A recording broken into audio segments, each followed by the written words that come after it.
Everything else will be asked by you guys in the second half. The first one is, you mentioned Pistol Pete, and I'm thinking about transfers. So see, when you look at Charlie Mulgrew, for example, here's a player that played with Celtic when he was a young boy. He's been playing in Scottish football. He's obviously well known to the club. And you think, well, who signed him? Probably Neil Lennon, but who knows? And then you get guys like Izagiri, Bernard Kayal, Efran Juarez, Victor Wanyama, Virgil van Dijk, from all over the globe.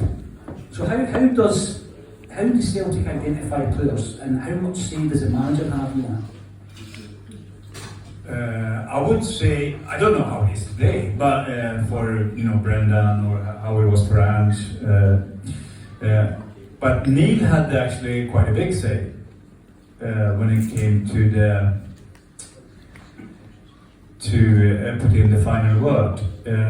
How it normally worked back then, I mean, it was still in a really good scouting department, and John Parks was at the helm of it, and he did really well, obviously finding this place. But usually, if Neil and ourselves had before the season or before the transfer window, you ask for his, let's say we'll be looking for a left back, that position. And then obviously, the scouting department, they look through probably like 100 left backs, whatever, can be maybe 60, 70 or whatever. And then obviously you find 5. And then usually that was probably the time when Neil Lennon got involved. When the manager got involved, because around 5, who was probably the most interested of the left backs, and obviously looking for all the skills and the way this left back plays the games. And then, I wouldn't say all the signings would have been that way, but most of the signings, when I was there, my experience is that Neil Lennon had at least a really good chance to have the final say.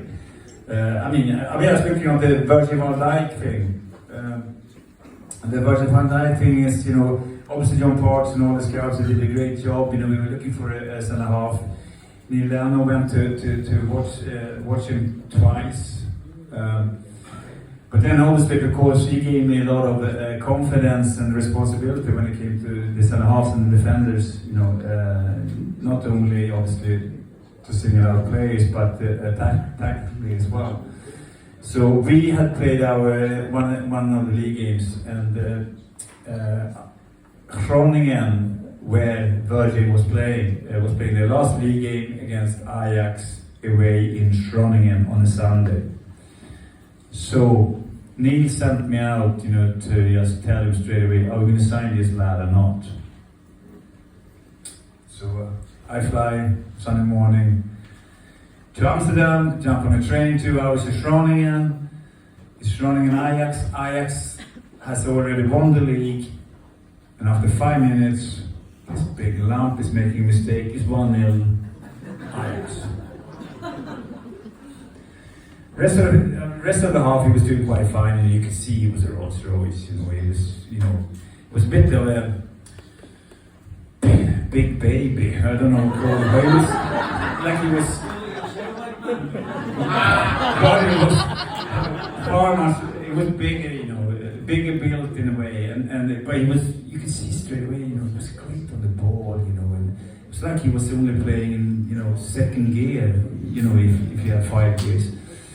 Never mind. Start second half, Ajax scores second goal, 2-0, and I would probably say, and I did to Neil that because I had the phone straight after the game, that it was at fault for I would say it was at fault for the second goal as well. If you really are going to be, hard towards him, but you should sign him, because this guy, he's just going to rip it up.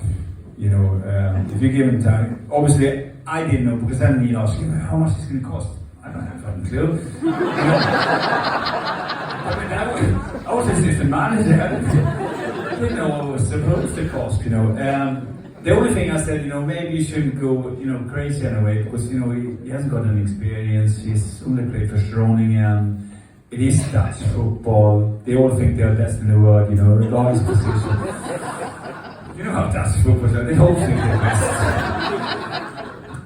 But this kid, you know, I said, he's mega strong. He's as strong as Bobo. He's as good as, maybe not Lobo on the ball, but fantastic on the ball. You know, he's got great passing range. You know, he should be fantastic in the air, you know, if we really retain. The only thing we have to focus on is to keep him focused. Because, you know, he thinks he's Beckenbauer at the moment.